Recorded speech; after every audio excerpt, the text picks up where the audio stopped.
আসসালামু আলাইকুম দর্শক, আমার এটা থাই 7 পেয়ারা। এই গাছটার বয়স কিন্তু 6 থেকে 7 বছর বয়স।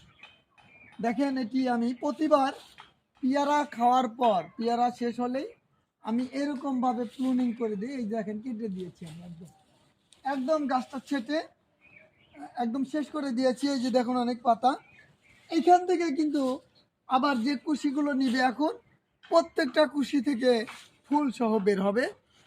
এবং এটা হলো আপনার এখন নভেম্বর মাস, পেয়ারা গাছ ছাড়ার এখন সবচেয়ে উপযুক্ত সময়।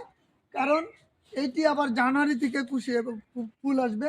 আর এই 1 থেকে 1.5 মাসের মধ্যে যে কুশিগুলো বের হবে, সেখান থেকেই কিন্তু প্রচুর পেয়ারা হবে। সুতরাং যারা পেয়ারা চাষ করেন বা পেয়ারা করেন ছাদে বা জমিতে, তারা কিন্তু এই পদ্ধতিতে পেয়ারা চাষ করতে পারে। অন্যথায় গাছটি যখন অনেক বড় হয়ে যাবে, তখন কিন্তু পেয়ারা ব্যাগিং করা মুশকিল হবে, আর ওই পেয়ারা কিন্তু পোকা হবে। সবাইকে ধন্যবাদ। খালিকুজ্জামান অ্যাগ্রো নার্সারি পেজটি ফলো এবং শেয়ার করবেন। ধন্যবাদ।